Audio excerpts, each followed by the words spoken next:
Yeah, I'm gonna talk a little bit about the role of traceability in exports. I'm really going to focus on beef. Before I get into that, however, I wanted to just give you a little bit of background on the organization that I work for. It's called the U.S. Meat Export Federation, USMEF. We are a nonprofit trade association based here in Denver. Our mission, our focus is on representing the beef, pork, and lamb industries, the export interests of those industries overseas.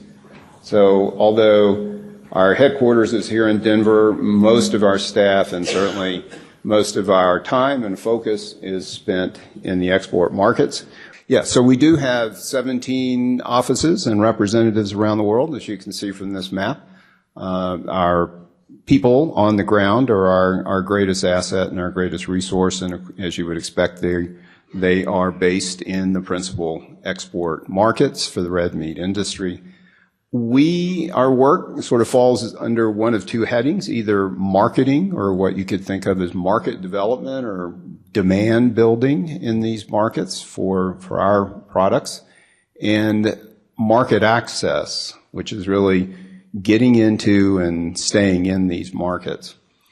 As I mentioned, I'm gonna focus on beef for the discussion today about traceability. And just to give you a little perspective on that, sounds like you've already had some discussion of this earlier, but beef exports are of significance to the industry and of growing importance to the industry. As you can see here, last year we exported about 2.8 billion pounds of beef from the United States.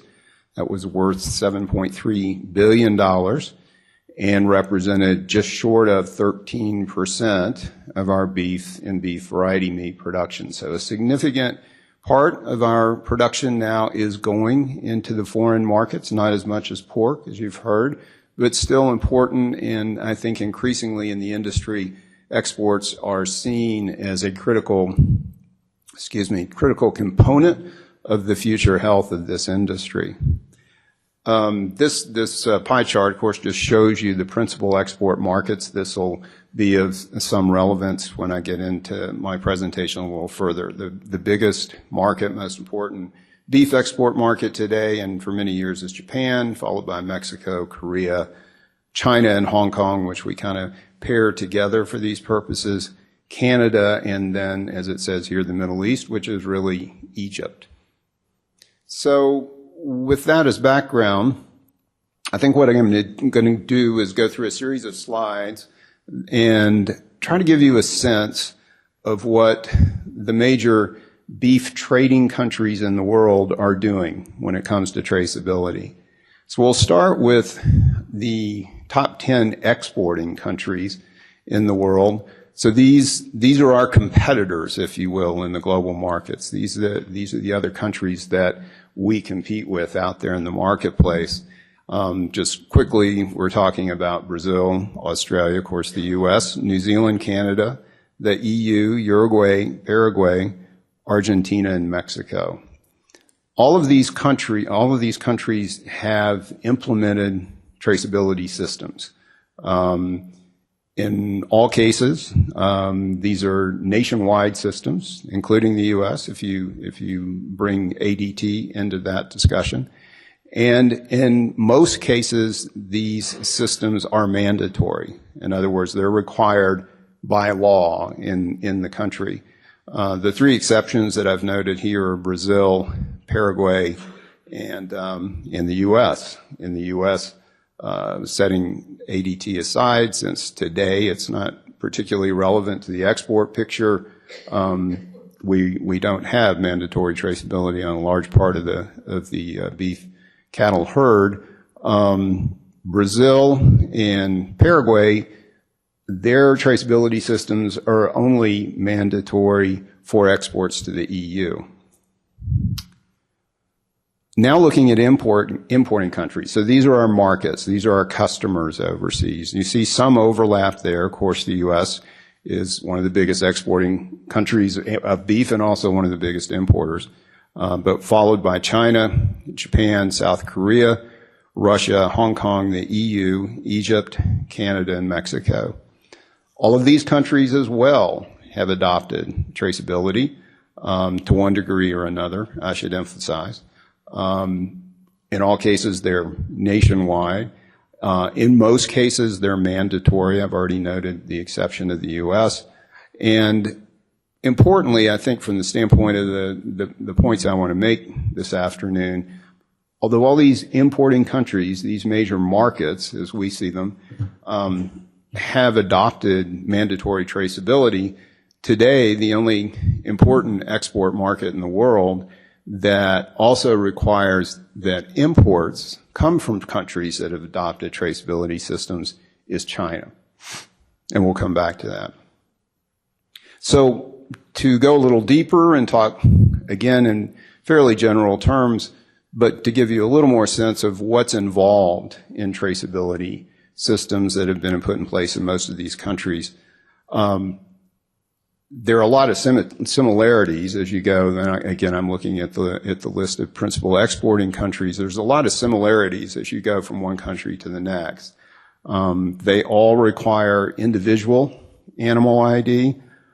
They all require that cattle are ID'd before they leave the birth premise. They all require the use of ear tags in one form or another as a source of identification. And in most cases, they require every move that the animal makes in the course of his life to be tracked. The exceptions there are Brazil, Paraguay, Argentina, and I guess I would say Canada with its so-called bookend system. But most countries require every move to be tracked. And then finally, in every case, the data, both on individual cattle and movements of those cattle, are being held in some sort of central database.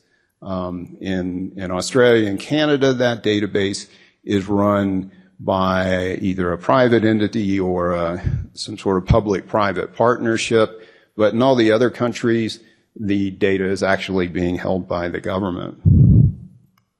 It's also interesting to look at why it is countries have adopted traceability. So again, if we go back to our list of principal exporting countries, you can see that all of these countries over the last, let's say, 10 or 15 years, with the exception of the EU, which goes back a little further, have adopted or in the process of adopting traceability systems. The reason I've circled the date for the EU on here is that it was really kind of the leader on this. And as I'm sure everybody in this room knows that story probably better than I do, but they first started implementing their very exhaustive animal ID and traceability system back in 1997. And most countries around the world paid a great deal of attention to that, certainly countries that wanted to export to the EU, but others in the EU's system, in many regards, came to be viewed as sort of the standard that other countries needed to meet. If you look down the list in the right-hand column, why did these countries adopt traceability? In the case of these exporting countries, it was mainly because they were trying to deal with an animal disease problem. In some cases, they had a perception of food safety. This was certainly the case in the EU that went along with the BSE problem there. But as exporting countries, they were also focused on market access. So they were concerned about their ability to gain access to export markets, notably the EU, the Japanese market, and also, as I mentioned before, anyone who wants to export to China has to have some form of animal ID and traceability in place. If we shift over to our list of importing countries, they've been working on putting in place traceability systems nearly as long as the exporters. The reasons are slightly different because these are countries that, by and large, with a few exceptions that you can see, are not countries that are exporting, so their motives for adopting traceability initially had more to do with the situation at home. So they were dealing with an animal disease problem, possibly the perception of a public health problem, They were responding to consumer concerns about the safety of beef. And I would say in many cases, they were also responding to the fact that once the EU started implementing its system, it came to be viewed as sort of, again, the global standard.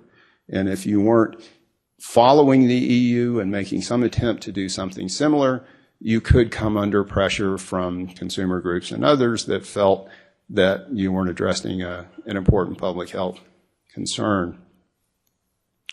So as that quick review shows, if you look at the major beef trading countries around the world, the U.S. really kind of stands out as the country that hasn't taken steps to implement a relatively robust approach to traceability.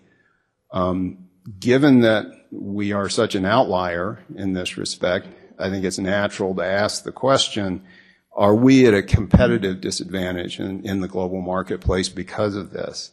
I would answer that question in a couple of ways.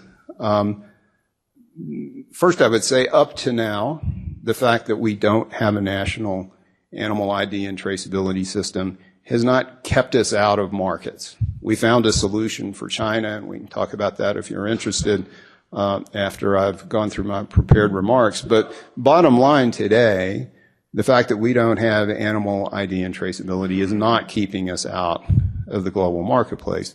On the other hand, I would say that we are extremely vulnerable to, as I say here, unforeseen developments that could put us at a severe competitive disadvantage. And there are a couple of scenarios I have in mind. First would be a foreign animal disease outbreak. I think our assumption and our organization, especially based on our experience with BSE, is that if we found ourselves with an FMD outbreak, for example, countries all over the world would close to U.S. beef exports. Whether they have FMD or not, this is probably going to be the first reaction. Then it becomes important to get back into those markets as quickly as you possibly can. If you're looking at it the way we do in our organization, with our mission being exports and trade, you know, our goal is to get back into those markets and restore access as quickly as possible. As you may know, that was a very difficult process for us with respect to BSE. And it was only last summer that we were able to restore partial access to China 13 years after our initial BSE case. So we are vulnerable, I think, and I think most people in this room would agree on that. There's another way this could play out in which we might find ourselves at a competitive disadvantage, and that is if some of those importing countries that I went through quickly that have traceability systems, if they decided as a policy matter or a political matter, perhaps in response to pressure from, say, consumer groups, that they should impose a traceability requirement on imports. As I said, only China today has done that. But in a sense, I feel like, again, we're vulnerable because these countries have gone through the process of adopting traceability. Currently, they're not requiring it for imports. The charge could be leveled against them that there's a double standard there. And then finally, related to that, I can also imagine a scenario where a movement develops in one of these importing countries, even though they haven't, as a legal matter, as a matter of policy, established that, imports must come only from countries with traceability. You could find that, as a matter of fact, because of consumer pressures, this becomes the only way you can do business there. And I would see that playing out through major customers in those markets, supermarket chains, restaurant chains, this sort of thing, which essentially say, as a buyer, we're only going to buy beef from countries that have adopted traceability. So there are a variety of ways there where I can see that we're pretty vulnerable today where we sit. And again, I think most people who look at this would say we're an outlier. The other thing that probably is worth mentioning in this context is the fact that a number of our competitors, the other exporting countries, all of whom have adopted traceability, use that fact, often in combination with sort of a green and safe message, to try to differentiate themselves, to basically say, we've adopted traceability, our beef is safe, you can trust it.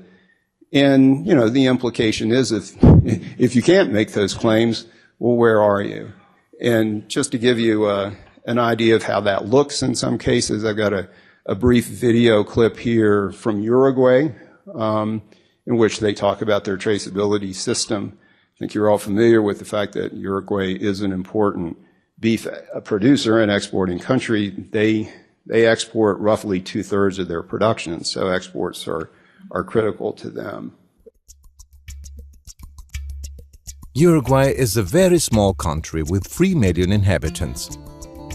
Livestock farming is part of our tradition and our identity. Animals are raised in the open, grazing on natural pastures of the highest quality.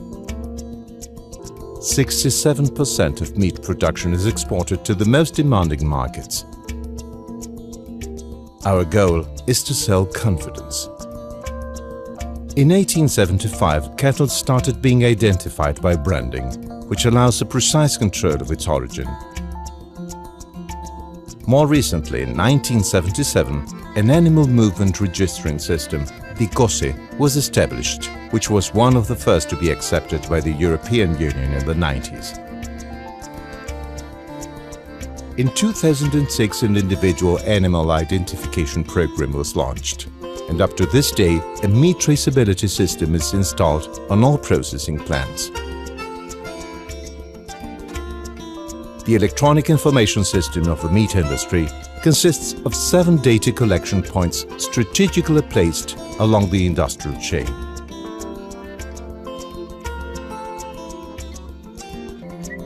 The integration of the animal traceability system with the beef traceability system allows Uruguayan meat to have access to markets which demand the highest quality and safety standards.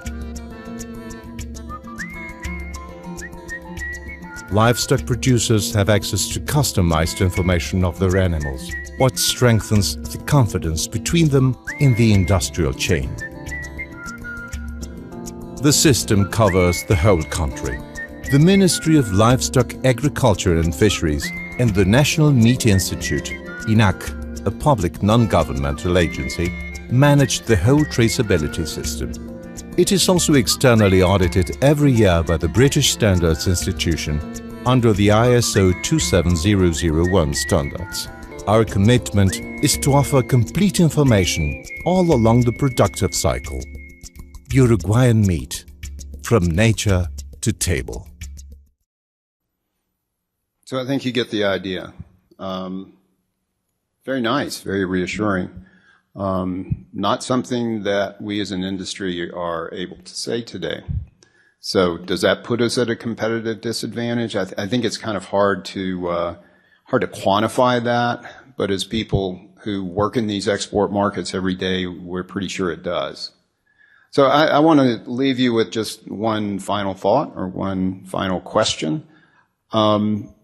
I think if we sort of compare our experience to the experience of the other countries that I've touched on, most of whom, as I mentioned, adopted traceability because of an animal disease problem, in some cases a public health or perceived public health problem, I think it's worth asking the question in light of the fact that we went through the BSE experience over the last 10 or more painful years, and yet we still didn't adopt traceability. And so we look at the other countries, that was enough to move them there. In our case, it wasn't. I think it's sort of logical to ask the question, well, what would it take to bring, and I'm just speaking in the beef industry here, the U.S. beef industry, to the point where it would support adopting, implementing a nationwide traceability system. I can kind of, and I'm sure you would look at it more or less the same way, I can kind of imagine 2 scenarios under which this happens. The obvious one is the one that most of the people in the beef industry want to avoid. That's the mandatory scenario in which we get some sort of legislative response, possibly to a disease outbreak, that results in us having mandatory traceability written into law. The other scenario is what you could call the voluntary scenario, and I can see this coming up for some of the reasons I've already touched on. Maybe we find that one of our important major export markets makes, beyond China today, makes traceability requirement a condition for us exporting there. If it were an important enough market, those big ones I talked about, Japan, Korea, Mexico, et cetera, that might be enough to push the industry, given the fact that we're exporting 13% of our production. It's worth over $7 billion a year. That might be enough to move the industry to adopt traceability on its own, not through legislation. Similarly, as I discussed, you could get a similar effect without a foreign country actually changing its law or adopting a policy requiring traceability. You could have it happen as a matter of fact in the market, where the major customers, the major buyers in a market like Japan, the first big retail chain adopts a requirement. It starts to try to differentiate itself. I can easily see a scenario under which all the others very quickly want to catch up and not be perceived as sitting over here while, this big chain over here is, again, trying to differentiate itself as saying, no, we only have traceable meat in our meat case. The final way I can see this happening outside of law is that we have a major customer in the United States decide to go there. Whether it's Walmart or McDonald's or any of the normal companies that come to mind when you talk about this. So there are a variety of ways where we could get there. I think a lot of us who've been, in my case, more on the fringe of this than I think many of you in this room who are really immersed in this question day to day, but I think a lot of us say we are kind of living on borrowed time today. And are we going to be kind of forced to go to traceability in our beef industry, or are we going to get there through, let's say, more of a market-driven approach? So just to wrap up, I'll again highlight a few conclusions. U.S. is the only major beef exporting country in the world that doesn't have a national animal ID and traceability system in place. China is the only major importing country in the world that sets traceability as a requirement for imports. And to give you a sense of the importance of China, I probably should have thrown a slide in on this, but you may recall the list of beef importing countries that I had earlier on. China was number 2 on that list after the United States. I mean, some people don't think day to day about the fact that we're such an important and leading importer of beef. China is right there up with us. That's only happened in the last few years. We just, as the U.S., just as I mentioned before, got back in to the Chinese market less than a year ago, last summer. In the second half of 2017, we only exported 3,000 metric tons of beef to China. That's a drop in the bucket. There's potential in China, but if you don't follow these things, you may not know that for us, beef we export to China, not only does it have to be traceable, so we had to create a program to meet China's requirements, it also has to come from animals that haven't been implanted with hormones or fed ractopamine. So these are basic requirements for that market. It's inevitably so in that regard. Probably sounds similar if you are aware of these things to the EU market. We do export beef to the EU market. Last year we exported 17,000 metric tons. So this is small for the United States. China is not going to drive our industry to the kind of decision that I was talking about a minute ago. Again, just a few points. Most countries have adopted traceability in reaction to or in anticipation of a disease problem or in response to broad-scale consumer concerns about public health and the safety of beef. Again, other exporting countries are using, I think, pretty successfully the fact that they have traceability as a means of differentiating themselves And then the final point, which is one many of you are closer to, I think, than me. But if we do find ourselves in the position of an FAD outbreak here in the United States, the fact that we don't have traceability is going to make that process have many other impacts that probably you think about every day. But from our perspective, focusing on exports, is going to make that process of getting back in to foreign markets, even countries that have that disease, that much more difficult and lengthy, I would say.